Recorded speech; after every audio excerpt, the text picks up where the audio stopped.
Hi, everyone. Welcome to the Skin Psych podcast video series. I'm your host, Patricia Delgado, nurse practitioner certified in primary care, dermatology, and psychiatry. And this is where we bring those worlds together.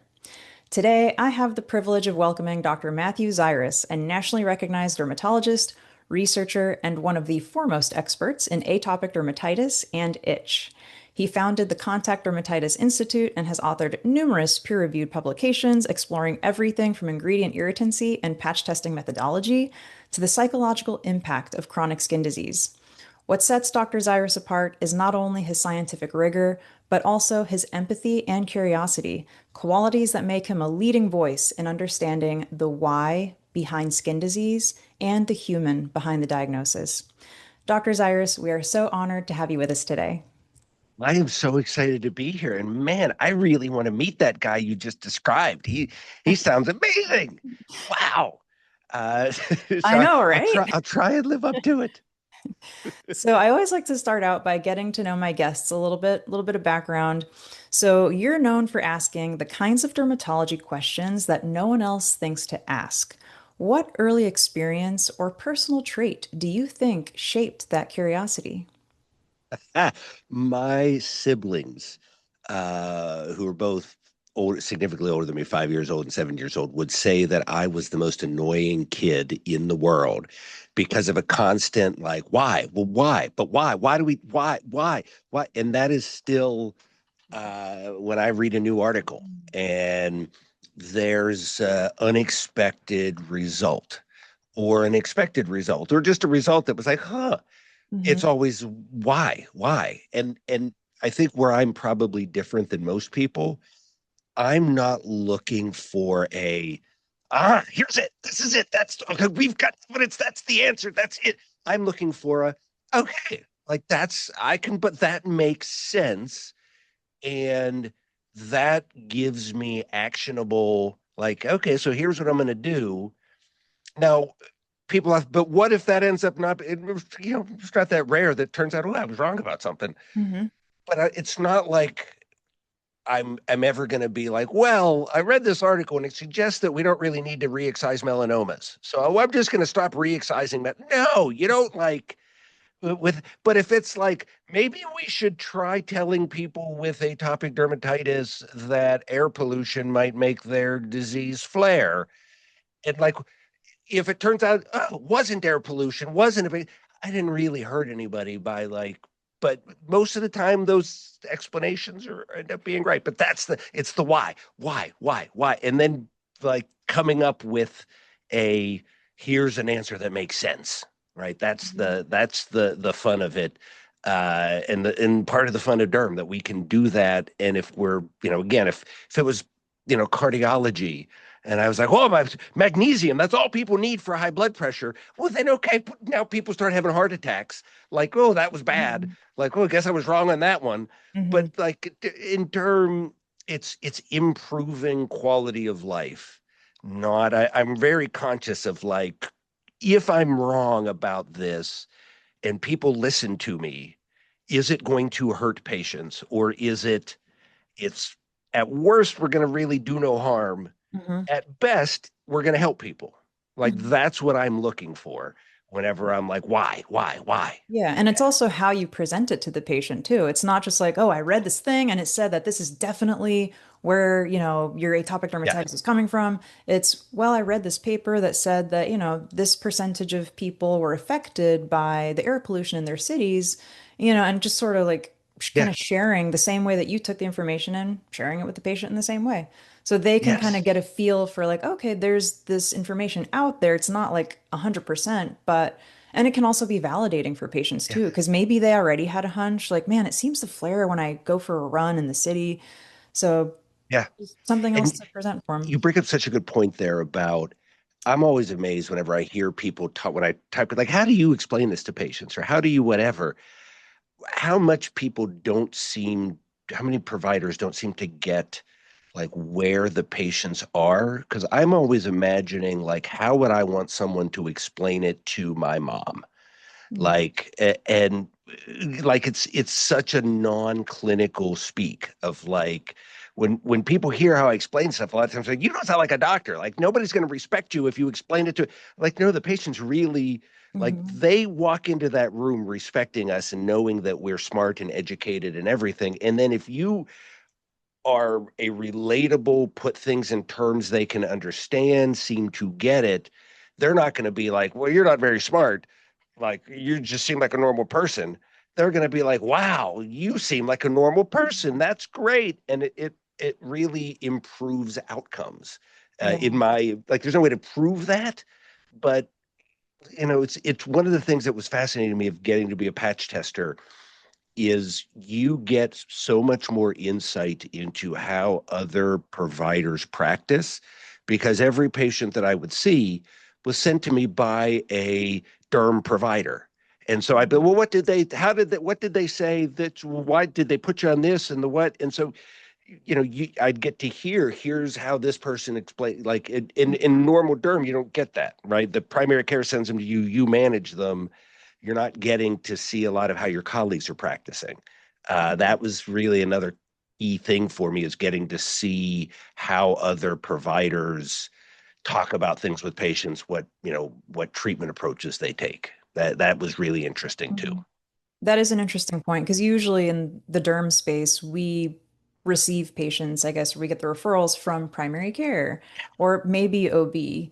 But yeah, Yeah. usually it's coming from the primary care providers, which, you Yeah. kind of take it with a grain Right. of You're not, salt. okay. They don't know they're That's not fine. Yeah. supposed to Let's know. let's forget everything you heard there and we'll start Yes. over. Yeah. Yes. Yeah. Yeah. It was Yeah. one of the really cool parts about being a patch tester was getting to that. I got to really, and then having the time, right? So doing a new patient visit that would be a 40-minute visit. So Mhm. yeah, you can actually like, they said that. Well, when they said that, what did you, and then what did, Mhm. like, yeah, it was really, it gave me a lot of insight, a lot of insight.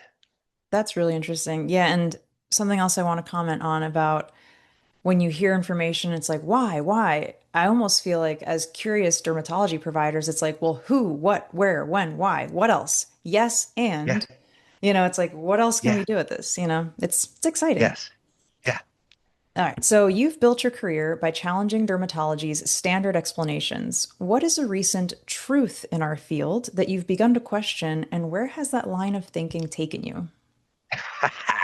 Uh, I'd say the biggest one that is fascinating to me is the belief that atopic dermatitis is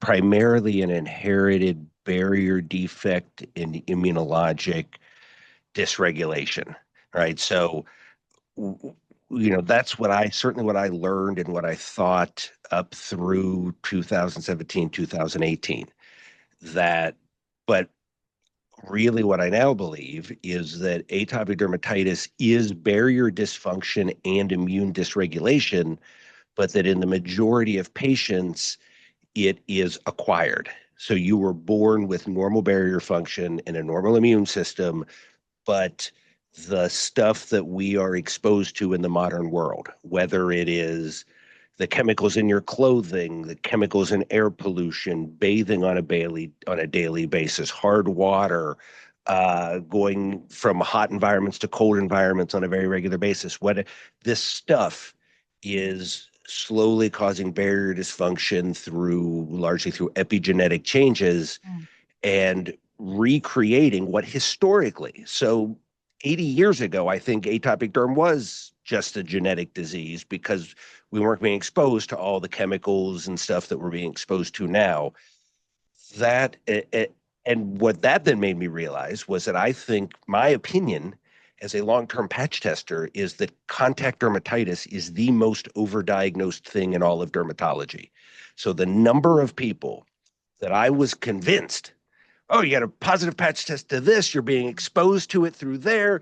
You're going to spend 40 minutes educating you on how to avoid it, and you're going to change your whole life, and then they didn't get better. As well, you're probably not really avoiding it. Let's change this and do this. And then they said, and you're still probably not.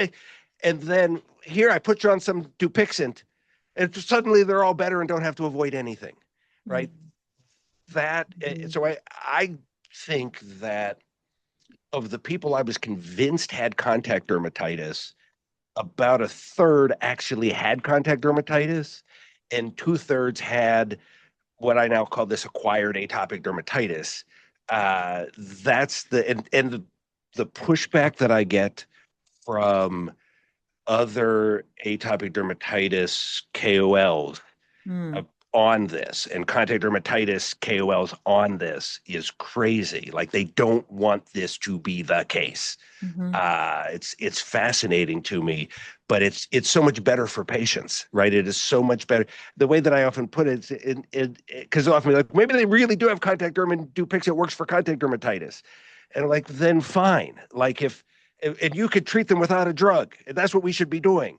Okay, well if that's true, then cardiology shouldn't need statins and blood pressure meds. They should be able to treat everybody with diet and exercise. No, patients expecting that patients are going to dramatically change their lifestyle uh, to get better. Some will, and we should give them that option. Like, if you do all this, you'll probably get better without a drug. The vast majority of people, that's just not doable between Mm-hmm. work and family and kids and like and asking them to now spend hours a day or a week thinking about their contact derm and what to avoid and changing their life. Even if it is contact derm, if I can get them better by putting them on Dupy, for a lot of people, that's a better outcome. Right now, Mm-hmm. if we talk about drugs that may have some real risk, if it was cyclosporin, no, right? Like that's a drug that's got real risk. For methotrexate, Yeah. no, like I could kill somebody with the methotrexate. Like that's a drug Mm-hmm. with Dupy, Ebglyss, Nemluvio, Adbry. These are such safe drugs Mm-hmm. that now the economics of it, interesting question, right? Is it worth 20 grand a year so that they don't have to turn their life upside down? That's above my pay grade to figure out, right? Mm-hmm. uh, because between all the free drug programs, all of the copay assist, like whatever, I don't know, like is it worth it or not worth it? But that's the Mm-hmm. the big thing for me in the last few years is this idea that AD is way more common than we think Mm-hmm. and is often acquired. Though that's the biggest change in how I've been thinking. Mm-hmm. And do you feel like it sounds like it has sort of changed the way you practice, Oh you're yeah. where you're Yes. initiating medications now maybe sooner versus Yes. before you were still like, well, let's avoid this and let's try and avoid that. And I am basically a believer at this point that the only that people should not, unless it's like obvious contact derm. Like I'm generally okay, but if I do this, I break out. Like, and it's very reproducible. Like, okay, that person's get your patch test to figure out exactly what it is. mm-hmm. But for the vast majority of people, it should be okay. Like first visit, try avoiding this, avoiding that. Here's some topical steroid. Let's see how you do. You're back in 6 weeks. Oh, you didn't get better. Then we're going to put you on an advanced, a Dupy or an Ebglyss or whatever. And if you get better, that confirmed, oh, it was contact derm. And if you don't get better, okay, you know what you need? You do probably need comprehensive patch testing now because it's weird that you didn't get better. Mm-hmm. Like that. So I do treat with, now you wouldn't do that with a jack because a jack is going to get everything better. Mm-hmm. I really believe that the biologics are AD specific. So if they don't get better on the biologic, then it becomes now patch testing makes sense. Mm-hmm. And because patch testing is one of the worst things we put patients through, right? In terms of the inconvenience, the expense. So most people now have high deductible plans. So if you send them for patch testing, that's probably 2 grand out of pocket. Like it's expensive. It's several days off work. Like it's really so. Yes, it's been a big change that now I treat and then really think patch testing only if they don't get better with the biologic. Have you ever treated a patient with a biologic, got everything calmed down, and then sometimes that was all it would take for it to sort of get back to baseline, and then It, they can it, potentially yeah. get off of it once it's under control? So it's a really hard question because my initial answer is I don't think I've ever seen that happen. Hmm. But what really happens is that person's just like, hey, I'm doing great. I'm going to try taking a break from this.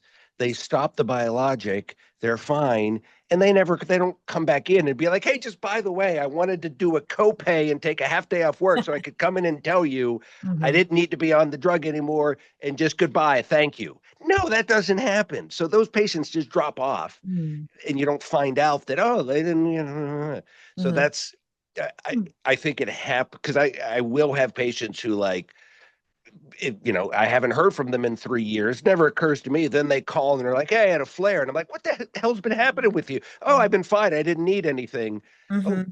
You shit. see Wow. them That's great. for the flare. Yep. Yes, Mhm. right. It was only once Yeah. something happened and they flared again. Mm-hmm. Right. And that's what the data shows us, right? We've got data now with Ebglyss, for example, and with some of these other drugs, Uh-huh. like half of people, if you stop the drug a year later, they're still fine, Mhm. right? We've got randomized placebo-controlled withdrawal with the placebo people. Half of them still doing great after a year. So that definitely happens where the drug gets their barrier better. And the way I think of it is they stay better until something weird happens, right? Right. Until there's what it could Um, be anything, yep. They went whatever. But skiing or yes, psychological stressor. yes, Mm-hmm. exactly. That's how I think that happens all the time now. Mm-hmm. Yes. Yeah, I actually personally saw that recently as well. So I remember watching one of your presentations a year or two ago where you talked about mirtazapine. Yeah, So you've talked about mirtazapine in the dermatology context for sleep, itch, and mood. Given its yep. profile of weight gain, metabolic effects, the QT prolongation, and sedation, what are the key things that you typically screen for in the derm setting before you prescribe this to your patients? And has your approach shifted over time as you've had Yeah. experience with it? And so, and let me, I've always tend to be a little overly self-disclosing.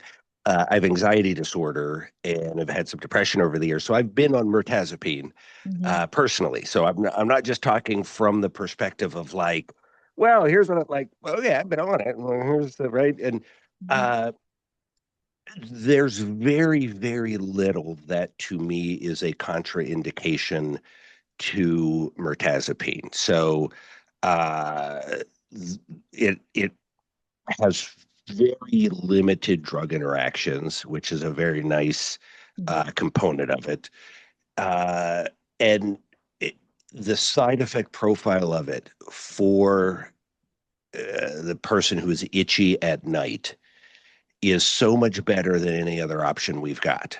Right. So I am now a believer that gabapentin and hydroxyzine and doxepin and diphenhydramine are some of the most dangerous drugs that we use because there's now data that all of those drugs are associated, especially in elderly patients, with increased rates of hip fractures, not because they're weakening their bones, but because they make people more likely to fall, Hmm. right? And then the anticholinergic effects of those drugs, we're pretty sure have a long-term increase on the risk of dementia. And so it's mirtazapine is such a benign drug it compared to the other options that we've got. Now, I'm not like, oh, it's totally fine. Give it to people like water. You don't have that, right? So I'm still talking to people about, oh, this could give you a little bit of tiredness in the morning. You might be a little, if you get up in the middle of the night, you might be a little more likely to fall over. Like, be really careful. Uh, and I never say the words weight gain to anybody.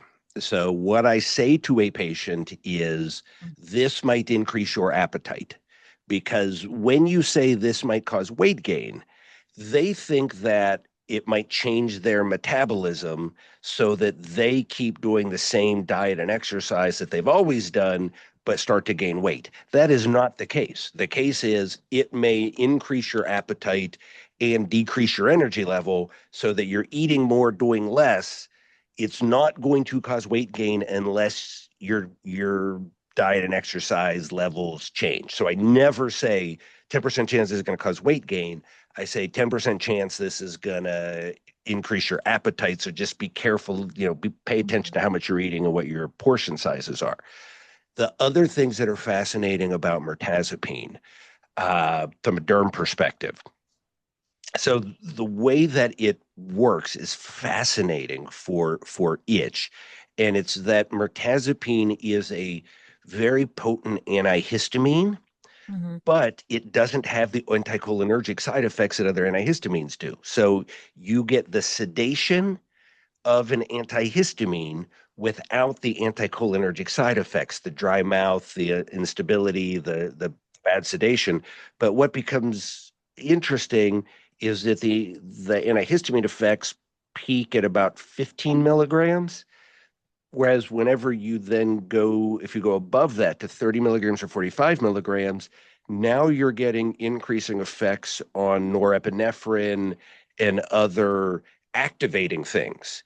And so its peak activity for itch and sleep is at 15 milligrams. If you go above 15 milligrams, you're increasing its effectiveness for things like anxiety and depression, but you may actually be decreasing its effectiveness for nighttime pruritus.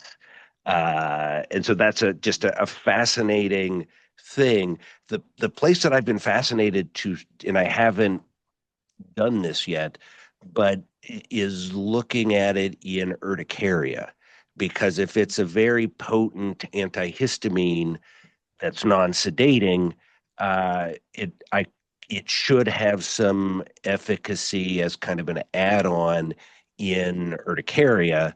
Mm-hmm. But I've not looked for. I don't, to my knowledge, there's no data on that, and I haven't tried it yet. But that idea that it's a very potent antihistamine like hydroxyzine or doxepin, but without the anticholinergic side effects, Mm-hmm. that's that's kind of the crucial thing to know about it. Yeah, that sounds like a case study. Yeah. I Yeah. could hope. Doing it for if in Yeah. urticaria, treating urticaria with it.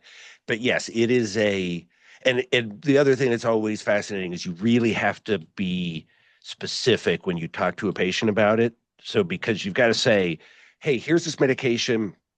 I think it's really going to help with your itch. It's really going to help you sleep. Very low risk side effects might, might increase your appetite a little bit. Pay attention to that. Might make you a little drowsy in the mornings initially, but usually that doesn't happen much. But I just want to warn you, it's an antidepressant. Now, I'm not treating depression. You're not depressed. I'm only telling you this because I don't want you to pick it up from the pharmacy and be like, an antidepressant. What the hell does that guy think I'm depressed? Why is he trying to trick me and like treat me for? And no, it so happens Mm-hmm. that itch is caused by a problem with your nerve endings. This medication treats problems with nerve endings. Depression happens to be a problem with the nerve endings in your brain. Well, this medication works on the nerve endings in your brain and the ones in your skin. So although Mm-hmm. if you were depressed, it would help. Uh, you're not depressed. I'm not treating depression. I'm giving you this for the nerve endings in your skin.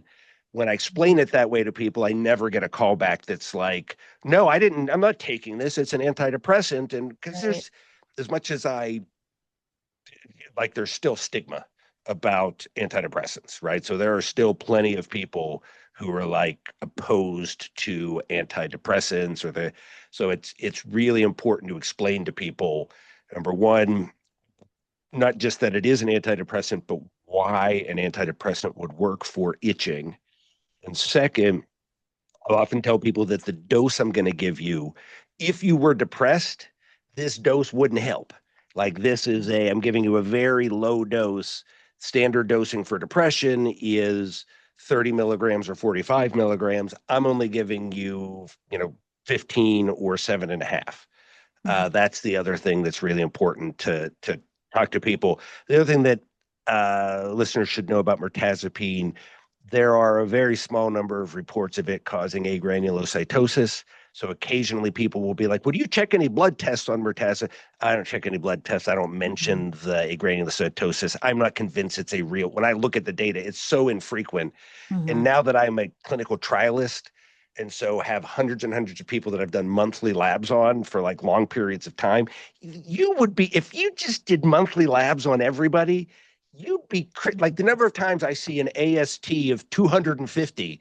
And it's like, did you go drinking? Did you do what? No, I don't. And then oh, well, let's get it recheck. And then you recheck it 2 weeks later, and their AST is back to. Mm-hmm. I don't know what the hell Right. happened to. Like the amount of just Mm-hmm. waxing and waning of blood tests, and the number of people who just walk around with the white count of 2, like, and that's normal, and where their white count is, like, just it's so I don't worry about the agranulocytosis at all. I don't bring it up with patients. I don't do any blood work.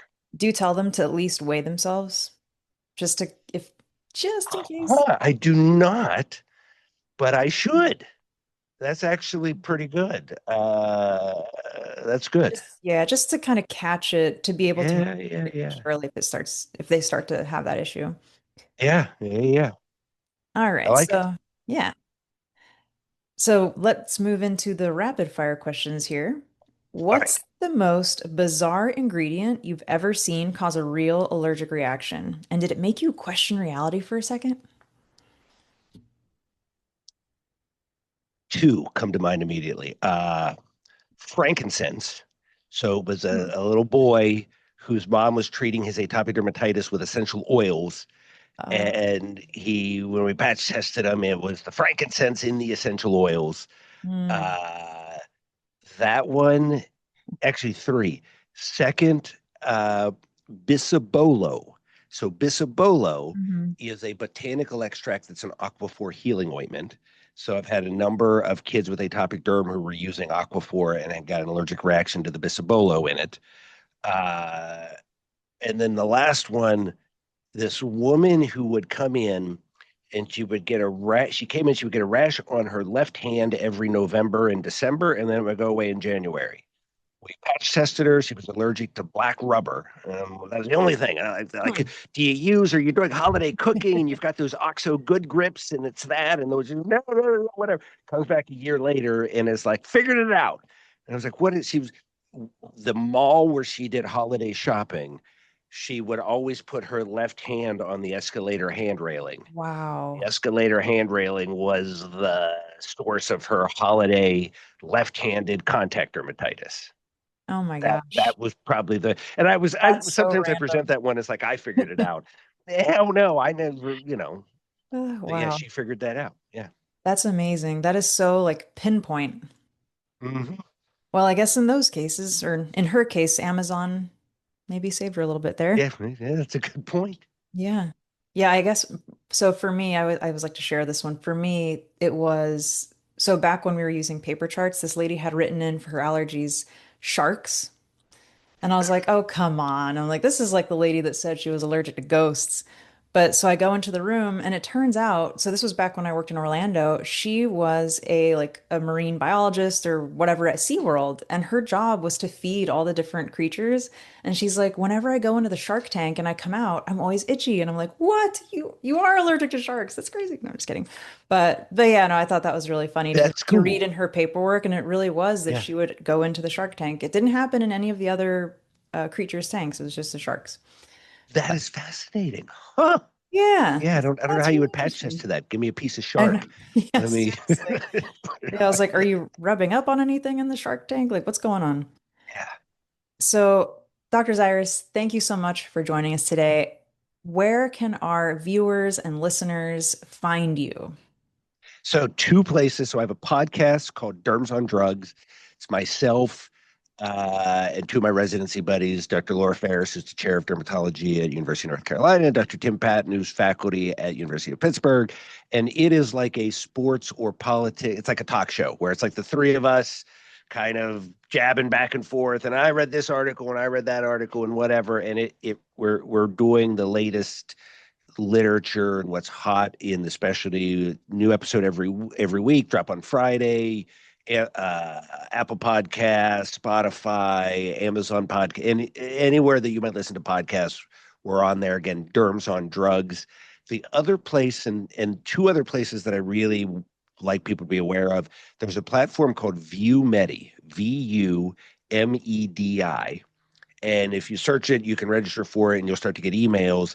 And so it's anybody who wants to can make like a video, like a 15, 10 minutes, an hour, however long you want, on whatever topic you want, and they will email it out to the world of dermat. So anybody who's registered on ViewMedi and said, I'm a dermatology. And so you'll get everything from such and such talking about a new technique for Botox in the tear trough to, trans people dying from skin cancer and transplants and how to man like whatever. So Mhm. I maybe watch 1 in 200 of the ViewMedi videos that I get in my email, but it's just a really cool. So I do a fair number on ViewMedi of just topics that I'm like, oh, that's been cool and interesting. Mhm. And then the last platform that is really useful for people to be aware of is one called Scholars in Medicine. And again, that's a free platform that just has an enormous amount of content that is basically an on the didactics from a derm residency program online. So there's like an 80-hour core that goes through literally all of the lectures that you would get as a derm resident. And then there's also a whole bunch more content that's, this very more advanced and specific, but Mhm. it is by far the best resource for kind of people who are new into derm and for people who've been in derm for a long time. If it's a really good, like the very best lecturers in the world of derm talking about their top issues. Mhm. Jason Hawkes talking about urticaria, Larry Eichenfeld talking about pediatric atopic dermatitis, Lisa Swanson talking about it's those three. So Derms on Drugs podcast, Scholars in Medicine, and then ViewMedi are the three, and then like Derm Times, phenomenal resource as well there, but those are the ones that like everybody knows about already. I'm trying to give these are kind of the ones that maybe people aren't as aware of that are out there. Yeah, the Scholars in Medicine is great. We use that as like an adjunct to our foundational information at Florida Atlantic University. So Yeah. really great foundational information. Yes, I'm in a big private equity group, and it's part of it's what we actually base. We bring in a new class of PAs and NPs every year, and they're seeing patients with the person who's going to be their supervisor, but rather than that supervisor having to sit down and do textbook review and didactics with them, they get together and do didactics virtually from wherever they are for a half a day, and that's focused around Scholars in Medicine. That's awesome. Yeah, it's a perfect adjunct Yeah. for newbies. Yeah. All right. Well, thank you so much, Dr. Zirwas. And thank you everyone for tuning in to the Skin and Psych podcast video series, Bridging Dermatology and Mental Health, one conversation at a time.